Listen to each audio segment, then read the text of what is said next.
Buenas tardes. I'm Adrienne Arsht, Executive Soy Vice Adrienne Arsht, vicepresidenta ejecutiva del Atlantic Council y fundadora del Centro Adrienne Arsht para América Latina. Bienvenidos a todos los que nos acompañan desde Guatemala, Estados Unidos y todo el mundo. Presidente Giammattei, es un honor poder recibirlo como parte de nuestra serie de eventos Líderes de las Américas. Ha corrido tanto en el año que ha transcurrido desde nuestra última conversación. Como sabe, nuestro centro ha avanzado en ideas para la reactivación sostenible para su país y la región. Vemos gran oportunidad para aprovechar el momento para un mejor futuro de cooperación para lidiar con los grandes desafíos. Y en ese sentido le felicito por su compromiso con los grandes temas mencionados en la visita de la semana pasada de la vicepresidenta Harris. Colaboración con su gobierno, la sociedad civil y el sector privado se están tomando pasos para abordar las situaciones que están produciendo la migración. Su gobierno puede contar con los esfuerzos del Centro Adrienne Arsht para América Latina y la Fundación Adrienne Arsht Rockefeller para crear oportunidades para un desarrollo económico sostenible, para arrojar luz sobre el viaje humano de la migración y para crear comunidades más resilientes ante el cambio climático. Gracias, presidente Giammattei, por su presencia con nosotros el día de hoy. Sé que esta conversación va a ser muy importante. Y con esto ahora le doy la palabra a Jason Marzak, director del Centro Adrienne Arsht para América Latina, quien servirá de moderador de conversación en español. Muchas gracias, Adrian. Para los que nos quieren escuchar en inglés, Presidente pueden Giammattei, hacer gracias uso de la interpretación simultánea. para esta importante conversación. Como nuestra audiencia sabe, la semana pasada la vicepresidenta Harris hizo su primer viaje internacional como vicepresidenta y con destino a su país y a México. En las reuniones y ruedas de prensa con usted, miembros de su gobierno y otros grupos de la sociedad civil y el sector empresarial, se anunciaron compromisos conjuntos que buscan redoblar los esfuerzos para ofrecer mejores oportunidades a los guatemaltecos, combatir el tráfico de drogas y trata de personas, luchar contra la corrupción y ofrecer esperanza a los que se sienten forzados de emigrar de su país. ¿Cuáles son los próximos pasos que tomará su gobierno para encaminar estos esfuerzos, señor presidente?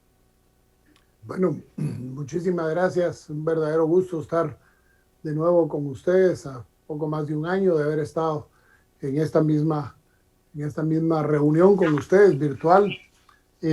Bueno, los siguientes pasos son esperar cuál van a ser las respuestas de los Estados Unidos hacia lo que nosotros propusimos. La conversación fue una conversación muy franca, muy honesta, abierta, en donde no llegamos a ninguna conclusión definitiva, no hubo firma de acuerdos, no hubo convenios, sino que lo que hubo fue una misión exploratoria sobre la realidad de las cosas en nuestro país y sobre cómo debemos enfocarnos los dos gobiernos en luchar juntos por el detener la inmigración, pero desde las causas estructurales que le dan origen a la misma y no desde las causas coyunturales que le dan origen. En el país lo que necesitamos, se lo hicimos ver a la señora vicepresidenta, no es más que nos den la oportunidad de abrir los mercados, de poder traer empresas a través del nearshoring, traer empresas que puedan venir a instalarse. Acabamos de recién aprobar una ley de zonas francas que permite la constitución de zonas francas. Lo que quisiéramos en primera instancia es abrir esas empresas, esas zonas francas en los departamentos que son más expulsores de gente, para la generación de empleo y que a través de eso podamos generar muros de prosperidad que hagan que efectivamente la gente no encuentre razón para irse, sino que encuentre razones para quedarse.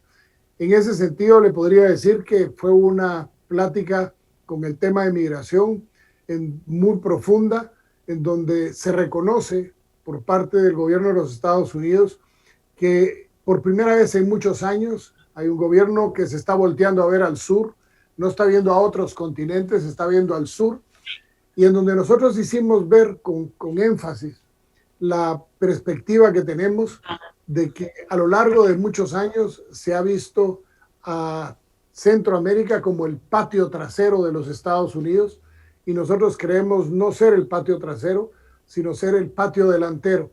Y si el patio delantero está descuidado, la casa va a estar descuidada. Y por lo tanto lo que tenemos que hacer es unir esfuerzos. No tanto es la colaboración asistencialista, sino la oportunidad de la generación de desarrollo, especialmente en las áreas rurales, en donde tengamos oportunidades y presentamos muchas de ellas en la posibilidad de abrir el comercio de los Estados Unidos a productos guatemaltecos que están cerrados desde hace mucho tiempo, y se pusieron, por ejemplo, cuatro ejemplos muy realistas. Uno de ellos es el aguacate. El que Estados Unidos pudiera abrirnos el mercado del aguacate a Guatemala implicaría poder quintuplicar la producción de aguacate en Guatemala y en 2 años estar pudiendo llevarle ese producto a los Estados Unidos, algo que está prohibido.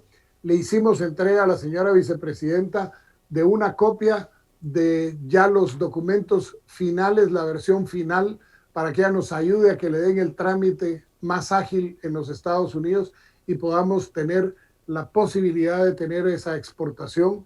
Hablamos sobre la necesidad de recuperar el mercado de las berries que se perdió hace muchos años y que hoy, si ustedes van a los pueblos en donde teníamos una gran exportación de berries hacia los Estados Unidos, hecha por pequeños campesinos, eso hoy son pueblos con tierras que están desocupadas y que mucha de esa gente migró cuando fue cerrado el mercado.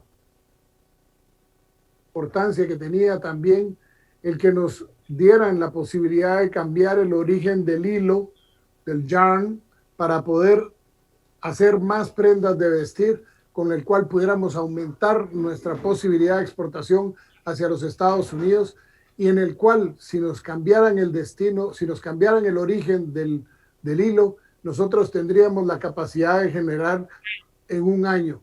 Eso significaría un promedio de 500,000 personas que no tendrían necesidad de emigrar porque alguien de su familia estuviera trabajando con un salario digno con el cual pudiera enfrentar la vida.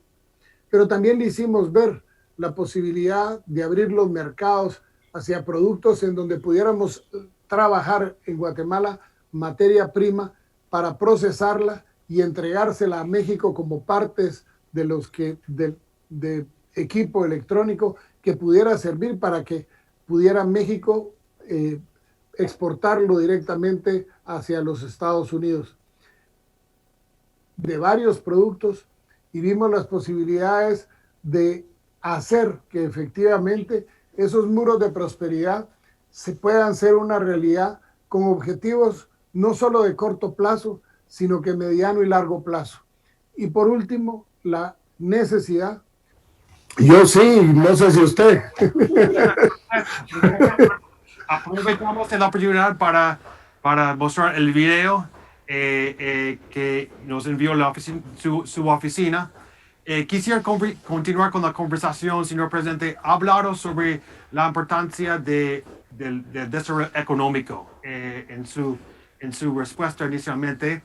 Y la gran mayoría de los migrantes guatemaltecos, podría ser alrededor de 8 en 10 guatemaltecos, según USAID, dicen que se ven forzados a buscar mejores oportunidades en los Estados Unidos por falta de empleos dignos que les permite quedarse en sus propias comunidades.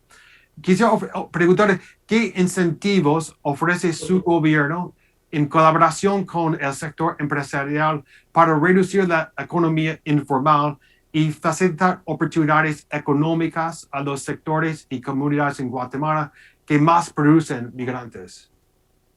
Bueno, mire, ahí hay una serie de acciones que se han tomado desde el año pasado, como por ejemplo la elaboración del Plan Guatemala no se detiene, que es lo que define la transformación económica del país en lo que hay que hacer en los próximos 15 años.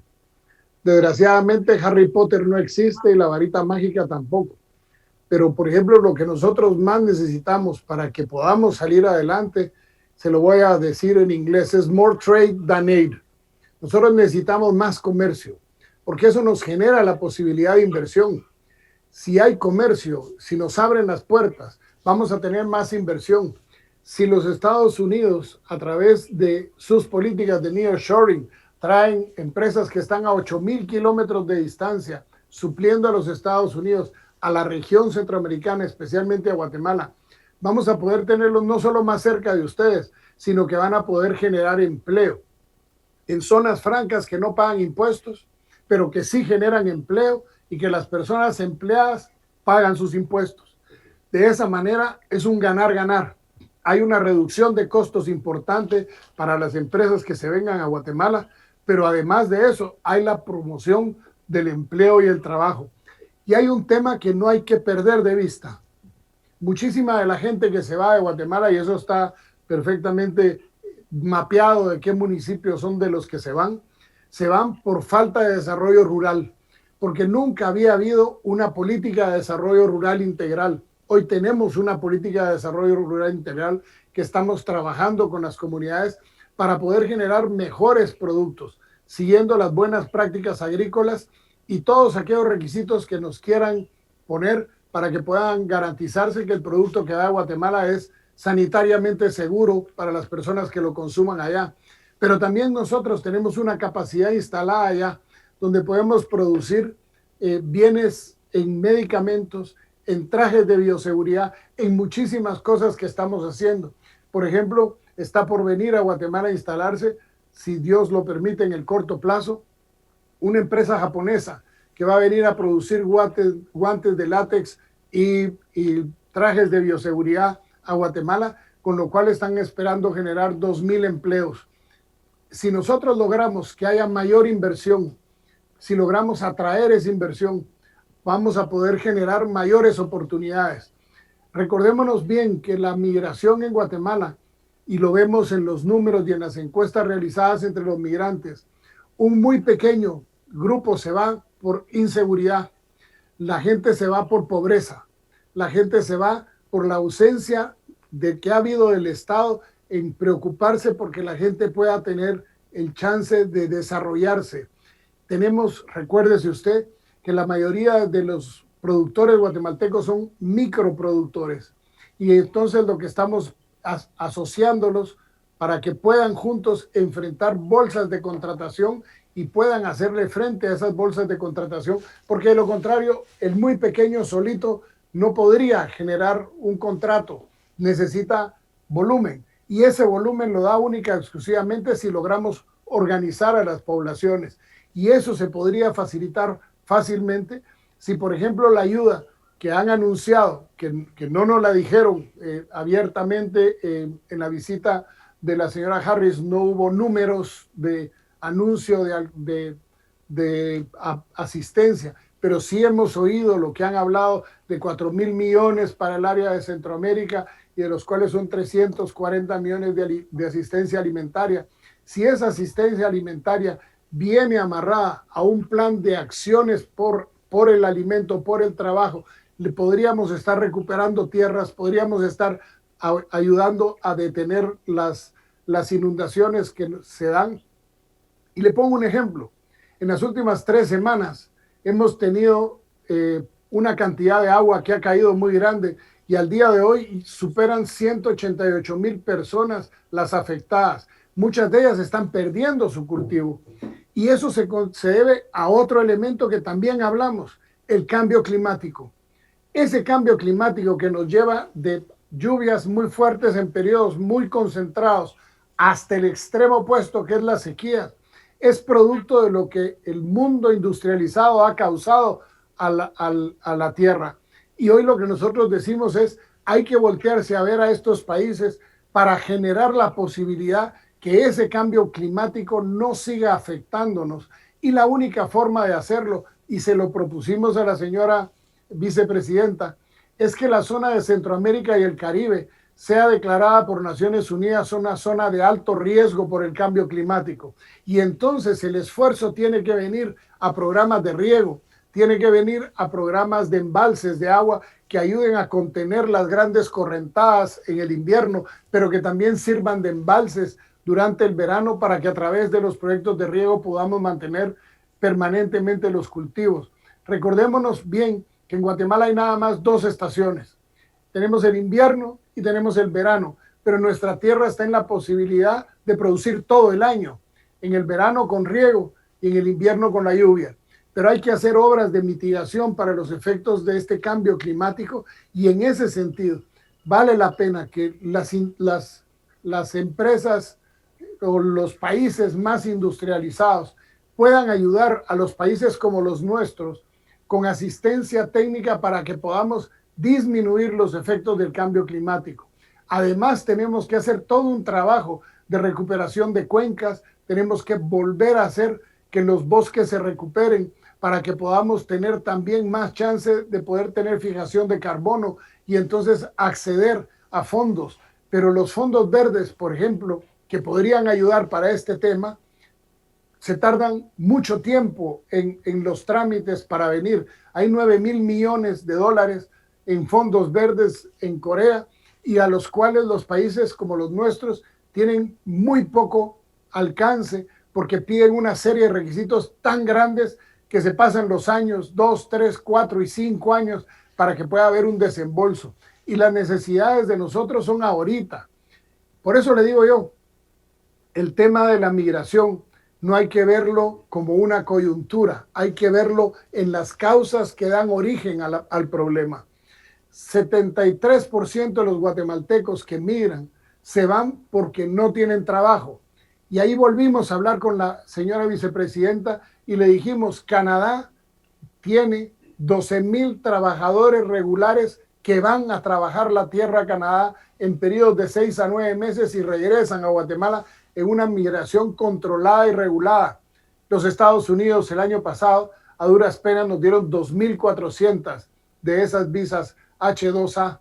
Nosotros tenemos la posibilidad ya ofrecida de la H2B y no hemos logrado colocar a nadie porque los trámites burocráticos son tan grandes que las empresas que contratan o que necesitan al personal se desestiman en llevar a la gente porque simple y sencillamente los trámites son muy grandes. Si usted se da cuenta en todo lo que hemos hablado, estamos hablando en medio que hay soluciones al problema y lo que nosotros planteamos son soluciones de manera tal que podamos tener una conversación franca y abierta con el gobierno de los Estados Unidos para entrar a ese origen de los problemas y principiar el proceso de desarrollo que nos asegure que en el mediano plazo y en el largo plazo este proceso del que los Estados Unidos está viviendo en su frontera sur, ese caos que se está viviendo allá, no se repita. Pero además de eso, el beneficio para nosotros como país es que no estaríamos perdiendo el bono demográfico, que es único e irrepetible en nuestra historia. Hoy este bono demográfico lo perdemos porque nuestros jóvenes se quieren ir porque creen que allá hay una esperanza. Pero esa esperanza no es totalmente cierta, porque tienen que pasar por desiertos, tienen que evadir a las bandas de narcotraficantes en el camino al territorio mexicano, tienen que estar cuidándose del propio coyote que los deja abandonados en cualquier momento, como lo hizo un coyote que solo porque estamos en línea no me refiero a él como me debería referir en buen español, que dejó abandonada a una niña de 5 años en el desierto. Y nosotros le propusimos también como una alternativa legal a los Estados Unidos que declare el coyotaje, el smuggler, como un delito federal. Y nosotros ampliaríamos el tratado de extradición para que esos coyotes sean juzgados, condenados en los Estados Unidos bajo severas penas en cárceles federales, porque eso es el único mensaje muy claro que haría que el coyote deje de existir en nuestro medio y no sea la persona que se aprovecha de la necesidad de otros. Y por último, pedimos mensajes claros. mensajes que sean claros, porque cuando hay mensajes que no son claros, las personas los interpretan a su sabor y antojo. Si alguien viene y dice en la primera semana del gobierno, los niños que vengan van a ser reunificados en su familia, al día siguiente los coyotes andaban buscando a qué familias daban a sus niños para llevárselos a los Estados Unidos con la promesa de meter al niño, y cuando el niño esté allá, entonces jale a su familia. Aquí engañan a la gente, y es una industria de miles de millones de dólares al año que hay que acabar. Y esa industria la deberíamos, de acabándole esa industria, la tenemos que acabar fomentando oportunidades de desarrollo. Esa es la gran paradoja de esto. Si no nos ponemos de acuerdo, si no alineamos las políticas migratorias de Estados Unidos, de México y de Guatemala, es imposible que podamos tener fronteras seguras. Si logramos, al contrario, tener posibilidades de gente que vaya, trabaje una época, regrese, y si trabajó bien el año entrante tiene su contrato y vuelve a regresar, esas personas, esa migración podría atender los grandes problemas y la falta de mano de obra que hay en los campos en los Estados Unidos. Porque hay una falta de mano de obra en los campos de los Estados Unidos y nosotros la podemos suplir en una forma regular y ordenada, y de esa manera disminuir la presión de la inmigración ilegal. Gracias, señor presidente. Sabemos otro tema muy importante es el tema de la corrupción. Y sabemos que la lucha contra la corrupción es una prioridad clave para los Estados Unidos en sus asuntos de cooperación a nivel global y como resultado con respecto a Guatemala. En su visita, la vicepresidenta Harris anunció la creación de una fuerza de trabajo con los departamentos de justicia, tesoro y estado para ejecutar investigaciones contra la corrupción y entrenar a las autoridades locales en Guatemala para que hagan sus propias investigaciones. Quisiera preguntarle, señor presidente, ¿qué acciones complementarias tomaría su gobierno para reforzar el combate contra la corrupción y la impunidad, dada la importancia para todos esos asuntos, especialmente la importancia para el crecimiento económico, Estado de Derecho y otros temas? Sí, hablemos de la corrupción, pero hablemos del mayor corruptor. Y el mayor corruptor se llama narcotráfico. Fíjese que todos los días miro los aviones bajar como trazas ilegales que en el camino botan el transponder y van 95% de esas trazas, se lo demostramos a la señora vicepresidenta con una gráfica que me permití entregarle, salen de Venezuela, cargados de drogas. Vienen a Honduras, a México, a Belice, a Guatemala, a Jamaica, a la Dominicana, van para todos lados. 5% salen del Ecuador en la última medición que se hace. Yo he visto bajar los aviones vacíos a traer droga. La lógica debería decir que así como suben cargados de droga, deberían de bajar cargados de dinero. Y no, el dinero está allá. El dinero está allá. Y ese dinero queda bancarizado en los Estados Unidos. Cuando yo fui recién electo, fui a Washington y tuve la oportunidad de hablar con el secretario de Justicia Barr, en donde le propuse que hiciéramos un esfuerzo de una oficina regional que nos ayude a buscar esos dineros que vienen del narcotráfico, del lavado de dinero, de la corrupción, para poderle dar seguimiento a ese dinero. La única forma de acabar con la corrupción, con el crimen organizado, es debilitando sus estructuras económicas. No es a balazos, porque tienen más, incluso muchos de ellos, más potencial de fuego que nosotros mismos en nuestras Fuerzas Armadas, porque ellos tienen todo el dinero del mundo para comprar las armas que quieran. Nosotros tenemos recursos limitados. La corrupción hay que combatirla, sí, pero el principal corruptor que hay es el narcotráfico. Tiene comprados a figuras políticas, no solo en mi país, en toda la región. Y ese hay que combatirlo, y de una manera inteligente, y es siguiendo el dinero para que podamos debilitar las estructuras.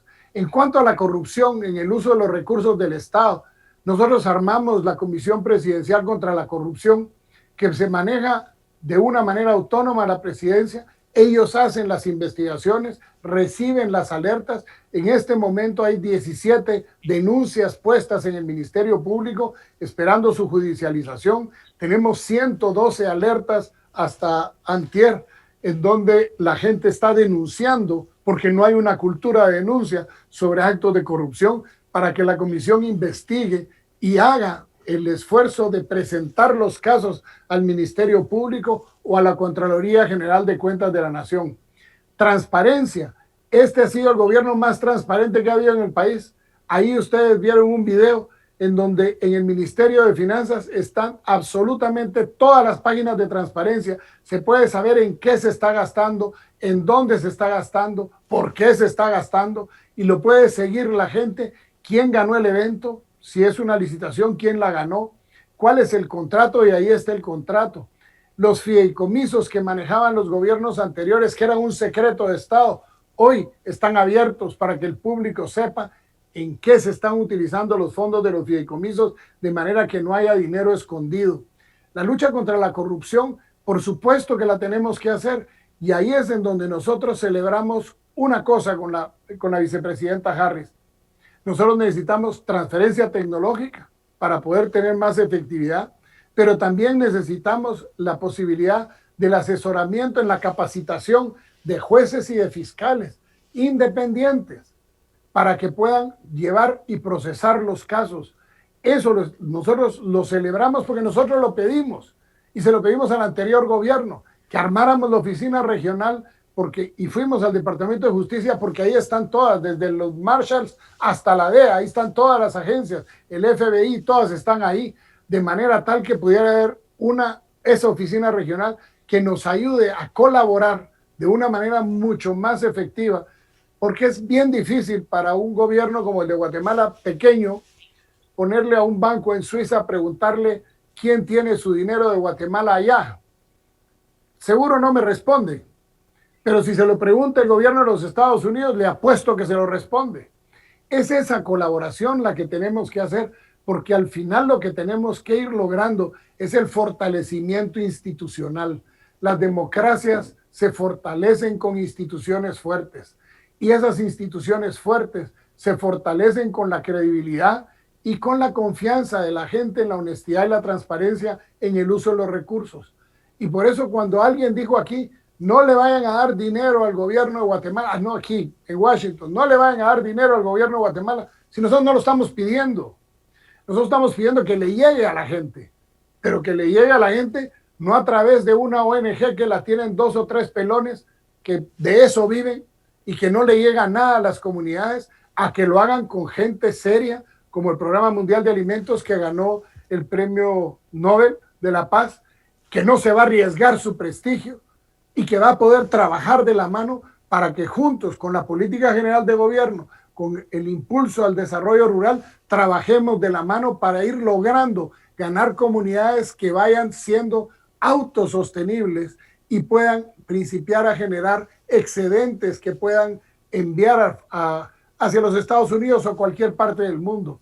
Pero ese proceso de desarrollo rural que ha estado en el abandono por siglos es el que hay que hacerle entrada, porque de ahí es en donde están saliendo la mayoría de la gente. Por ejemplo, hoy viene la señora Power, cuando termine aquí con ustedes, me tocará atender a la señora Power de AID, y una de las cosas que le decimos es, mire, apóyennos en capacitar a jóvenes, apoyémonos a capacitar a jóvenes. Por ejemplo, si nosotros ahorita tuviéramos 18,000 jóvenes al año con capacidad de hablar inglés, en 4 años tendríamos a una empresa que habrá generado 72,000 plazas de trabajo porque se quiere venir a Guatemala. Y entonces, ¿qué decimos? Ayúdennos a que ese dinero le llegue al joven, no al gobierno, que le llegue al joven, que pague su curso y que le quede una pequeña parte para su manutención, para que pueda saber que cuando termine ese curso va a poder tener trabajo y ya no se va a ir. La otra cosa es poderles presentar a los Estados Unidos, como lo vamos a hacer en un momento, la posibilidad de poder hacer en esos municipios más pobres del país la instrucción, por ejemplo, en el tema de enfermería.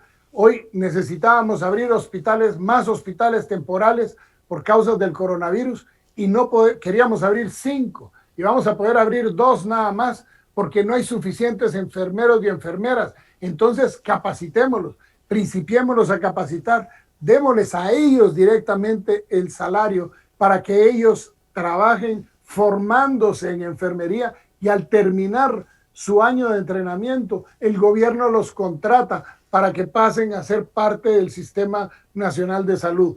Soluciones que pueden ser muy efectivas en el cortísimo plazo y que podrían generar ese goodwill de relación entre el gobierno de los Estados Unidos y el gobierno de Guatemala para que miren el interés que hay del gobierno de Guatemala. Hoy por hoy, el interés es el desarrollo y no queremos, repito, que el dinero venga al gobierno, que vaya directo a la gente. Señor presidente, muchas gracias por su tiempo, por sus palabras. Estamos ya a tiempo. Quisiera reforzar otra vez la colaboración de Atlantic Council en este tema y el apoyo de Atlantic Council en desarrollar aún más la relación bilateral entre Guatemala y los Estados Unidos. Otra vez, gracias por su tiempo y espero la próxima vez en nuestra próxima conversación. Thank you very much for being with me. For me, it's a pleasure to. Muchísimas gracias por haberme recibido. Ha sido un gran placer para mí. El gobierno del presidente Alejandro Yamatei ratifica con acciones concretas su convicción de prevenir, combatir y erradicar la corrupción desde el organismo ejecutivo.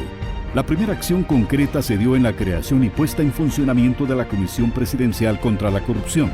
Hasta el momento, esta ha presentado 17 denuncias ante el Ministerio Público y 2 ante la Contraloría General de Cuentas, y continúa investigando 112 alertas. La comisión también desarrolla actividades y proyectos encaminados a prevenir la corrupción y fomentar la rendición de cuentas e información pública en las entidades del organismo ejecutivo.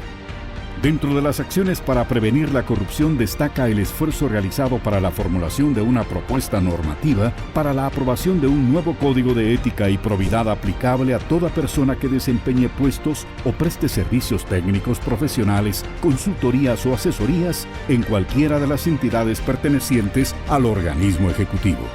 En este código se plasman normas de conducta y parámetros valorativos de observancia obligatoria cuyo propósito es el fomento de la integridad y el fortalecimiento de la probidad. Resulta destacable del Código de Ética y Probidad la formulación de un sistema de comités de ética y transparencia que se proponen como una alternativa para aquellas entidades que no cuenten con un departamento, dependencia o unidad para dar seguimiento al cumplimiento de estándares éticos en el proceder de las personas que se vinculan a la entidad pública respectiva.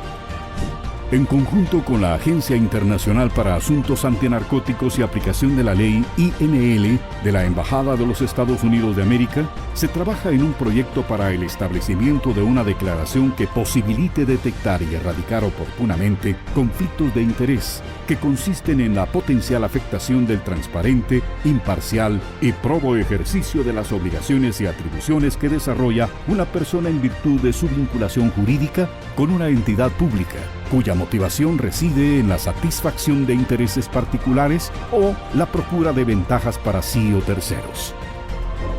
La aprobación de esta propuesta normativa constituirá un hito para el sistema jurídico del país, toda vez que a nivel interno no existe una normativa expresa y de alcance general respecto a la regulación de los conflictos de interés y los procedimientos relacionados para viabilizar su prevención. Destaca que la Comisión Presidencial contra la Corrupción, en coordinación con el Proyecto Justicia y Transparencia de USAID, formula un diagnóstico de las unidades de control interno existentes en las entidades del organismo ejecutivo para identificar las fortalezas y debilidades de estos mecanismos y así proceder a formular acciones correctivas que permitan estandarizar los controles que se ejercen sobre las entidades públicas e implementar acciones para optimizar el control ejercido sobre las 65 entidades del organismo ejecutivo que representan más de 243,000 servidores públicos.